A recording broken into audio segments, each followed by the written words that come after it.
Après une dernière version de la famille Addams très discutable, hein. Ouais, les versions animées, on va pas trop en parler. Netflix s'est dit que ça serait bien de faire une série centrée sur Mercredi Addams. Alors en soi, j'avoue que c'était un peu attirant comme projet, même si pour ma part, je préfère voir toute la famille Addams qu'une série centrée sur un seul personnage. Mais pourquoi pas? Mercredi a alors eu droit à sa série, portée par Jenna Ortega, et on va en reparler. Mais est-ce que cette saison était bien? Alors on va voir ça, mais d'abord on va parler de l'histoire de cette saison. Après un nouvel incident dans son nouveau lycée, Mercredi est envoyé à l'école Nevermore, une école où ont grandi Morticia et Gomez et où ils se sont connus. Elle va donc entrer dans une école spéciale pour les gens spéciaux, mais en y entrant, elle va découvrir la présence d'un monstre qui s'en prend aux élèves de Nevermore et de la ville voisine Jericho, et elle va tenter d'éclaircir le mystère. En gros, c'est l'histoire de cette saison. Et que penser de cette saison 1 de Mercredi? Eh bah, c'est pas mal, mais c'est pas non plus un chef-d'œuvre absolu. Déjà, on sent que ça s'adresse à un type de public particulier, et je crois que ça va en coincer pas mal. Et même sans ça, c'était pas le grand retour de Tim Burton, même pour les 4 épisodes qu'il a réalisés. La série est quand même bonne, et on va en parler, même si on va commencer par négatif, mais il y a quand même des points assez critiquables de cette série, et on ne peut pas les nier. Déjà, un truc qui personnellement me perturbe un peu, le générique, parce que le générique, des fois il est là, des fois il est pas là. Mais ce que je trouve bizarre, c'est que épisode 1 il est là, après c'est un abrégé je crois dans les autres épisodes, excepté le tout dernier où ils se sont dit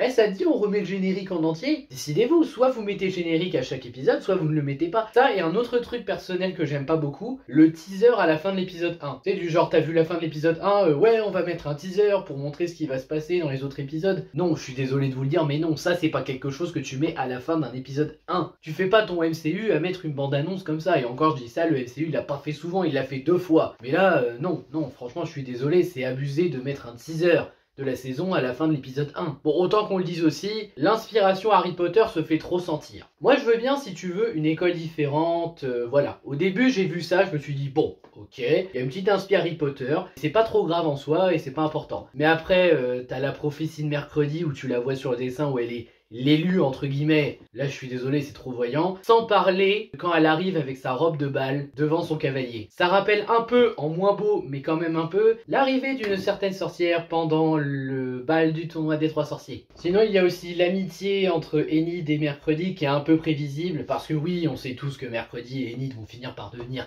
amis entre guillemets, pas totalement mais quand même. Les persos secondaires, j'en parle vite fait ici parce qu'honnêtement pour ma part je les trouve pas détestables, et c'est surtout qu'ils sont pas très intéressants. En fait vu que c'est une série centrée sur Mercredi, t'es plus intéressé par Mercredi que par les autres personnages. Mais vraiment hein, les autres personnages, à part Enid, bon elle a une personnalité totalement opposée à Mercredi, donc je trouvais que ça faisait une amitié assez drôle. Le reste j'en avais rien à foutre, notamment la rivale sirène Bianca, dire au début c'est une rivale, après elle agit un peu moins comme une rivale et plus comme quelqu'un qui comprend Mercredi, mais bon persos secondaires, on va pas dire qu'ils sont très intéressants dans cette série, même en tant que potentiel suspect du monstre. L'émotion, on va pas dire que c'est bien, hein. Franchement, à aucun moment je me suis senti réellement impliqué par ce qui se passe. Tension, j'avoue, je me suis fait avoir quelques fois, mais émotion...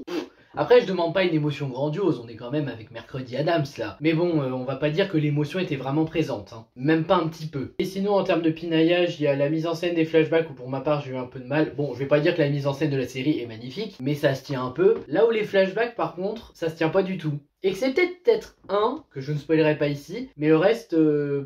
dans la mise en scène, c'était vraiment pas ouf les flashbacks. J'ai vu mieux. Et sinon, le dernier pinaillage, quand Mercredi essaye de s'évader la première fois, la musique est pas terrible. Sinon, pour le reste, ça va, la série est intéressante, mais c'est surtout Jenna Ortega qui arrive à porter la série à elle toute seule. Si vous voulez, c'est un peu comme Jim Carrey avec The Mask. Bon, The Mask est quand même un très bon film, mais c'est Jim Carrey qui fait qu'on aime autant The Mask. Et bah là, la série Mercredi, je crois que c'est ça aussi. C'est-à-dire que là, c'est plus Jenna Ortega qui est juste exceptionnelle en Mercredi, hein, faut le dire, c'est limite comme si elle était née pour jouer le rôle, qui arrive à porter toute la série à elle toute seule. Bon, il y a quand même quelques points à côté, quelques personnages pas mal, notamment la directrice qui a ses petits secrets sur ses pouvoirs et tout, et qui est déterminée à protéger Nevermore, mais Mercredi arrive à porter toute la série sans problème. En termes de décor, ça s'en sort, les musiques sont sympathiques excepté celles que j'ai citées en partie négatives. La mise en scène, ça se tient plutôt bien, il y a réellement des idées de mise en scène intéressantes, y compris le symbolisme, même en termes de référence à d'anciens films d'horreur comme Carrie, parce que oui, Carrie, ça s'est vu à mort. J'avoue que j'aime bien la ref. Très voyante, mais j'aime bien la ref. Larissa, la directrice. Larissa, ça y est, je m'en souviens, excusez-moi, ça vient de me revenir. Il y a aussi La Chose qui fait plus office d'aide pour Mercredi, mais j'adore La Chose ici. Je sais pas pourquoi, hein, c'est juste une main qui aide Mercredi, mais j'aime bien la chose, vraiment. Ici, la chose, je la trouve très bien. Pour moi, elle est plus utile que dans le dessin animé. Et on a aussi les deux prétendants de mercredi, à savoir Tyler l'humain et Xavier le dessinateur. Et là, je vais pas vous mentir, c'est pas un triangle amoureux très chiant, mais on s'en fout un peu. Après, les persos en eux-mêmes se tiennent. Tyler, il essaie d'être sympa avec mercredi parce qu'il est amoureux d'elle. Et Xavier, bah, il est amoureux de mercredi, ça se voit à mort. Après, mercredi, l'avantage, c'est qu'elle, elle est pas intéressée, hein. C'est pas les relations amoureuses qui l'intéressent le plus, c'est surtout de résoudre l'enquête par rapport à ce monstre qui fait ravage. Et puis bon, au moins eux deux, ils sont les potentiels suspects, voire les principaux, donc on va dire que ça passe. Pas de spoil dans les commentaires pour ceux qui n'ont pas vu la série, s'il vous plaît. L'univers, c'est plutôt pas mal avec toutes ces créatures. L'intrigue autour de l'enquête, j'avoue pour ma part, j'avais quelques doutes à certains moments. Donc j'avoue que c'est pas trop mal de ce côté-là. Je réussissais vraiment à m'interroger sur qu'est-ce qu'est ce monstre, qui au final a une révélation intéressante sur ce que c'est, mais aussi sur ce qui se passe à côté, hein, c'est-à-dire le personnage concerné, qui pourrait être tel, qui pourrait être aux commandes, est-ce qu'ils sont plusieurs. J'avoue quand même que question intrigue, ça s'en sort un peu. Costume et symbolisme, j'ai rien à redire, dans les deux cas ça s'en sort bien. Les effets spéciaux, bon c'est peut-être un peu discutable, au moins pour le monstre, parce que j'avoue que le monstre est un peu moins bien fait que certains autres effets. Mais en vrai,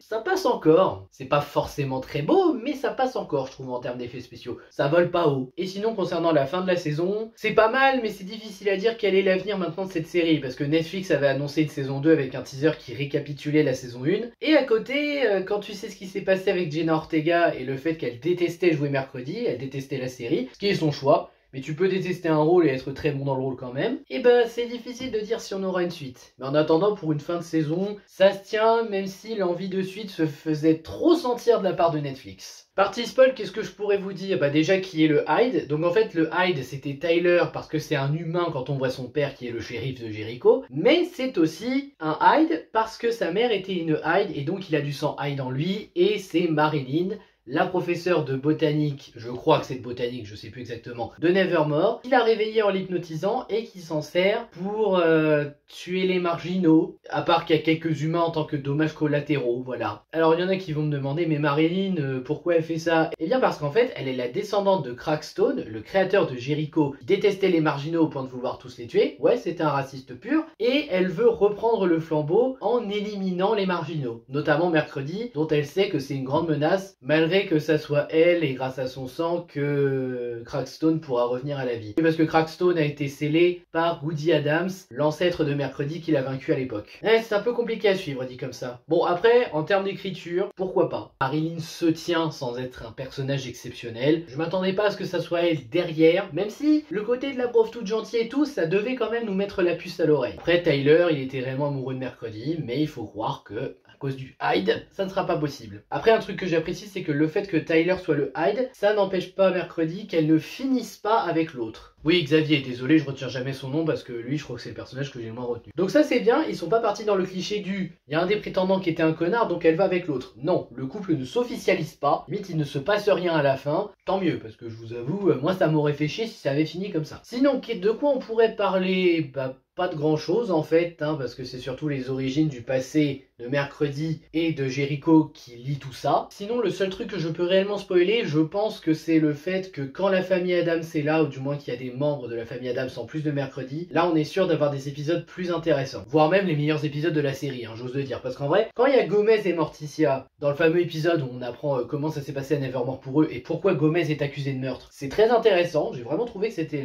l'épisode le plus intéressant de la série. Et aussi, quand il y a Fétide qui s'est ramené, j'avoue que c'était classe. Bon, il est là en tant qu'aide pour 2-3 trucs, mais c'est quand même classe de l'avoir vu. Au moins, on aura un oncle Fétide beaucoup plus classe que la dernière version pourrie qu'on a eue. Et surtout, ça me donne envie d'avoir une vraie série Famille Adams maintenant, parce que Mercredi, d'accord, c'est sympa, mais je pense que là, si on mettait ce casting-là pour faire la Famille Adams dans un prochain film ou une série, je suis sûr que ça marcherait, parce que là, vraiment, t'as tout pour faire une bonne série avec cette famille. Après, faut voir, la seule qu'on n'a pas vue, c'est la grand-mère. Mais bon, si le casting est aussi bien géré et fait leurs preuves autant que là, je pense qu'on pourrait ne pas être déçu. Mais c'est pas nous qui décidons. Donc au final, que penser de cette saison de Mercredi? Bah c'est sympa, ça se regarde, ça plaira surtout aux teenagers parce que je sens que ce sont eux le public ciblé en particulier, mais je dois le reconnaître, j'ai passé un bon moment. J'ai regardé la série, j'ai apprécié, j'ai vraiment passé un bon moment en suivant l'intrigue de l'enquête. Mercredi, vraiment très bien porté par Jenna Ortega, ce qui se passe dans les épisodes, même découvrir l'univers de Nevermore, de l'académie, des différentes personnes qu'on voit, c'était intéressant. Je conseillerais pas cette série à tout le monde parce que je sais que ça va en bloquer certains, mais je pense que cette série est tout de même à découvrir. Pas grandiose, pas exceptionnelle, mais à découvrir pour ceux qui le voudront. Moi, pour ma part, j'ai apprécié et je l'assume. Sur ce, merci à vous d'avoir regardé. N'hésitez pas à liker, à partager, à vous abonner et à me donner votre avis sur cette saison si vous l'avez vue. Et je vous dis à bientôt pour de prochaines vidéos. Ciao!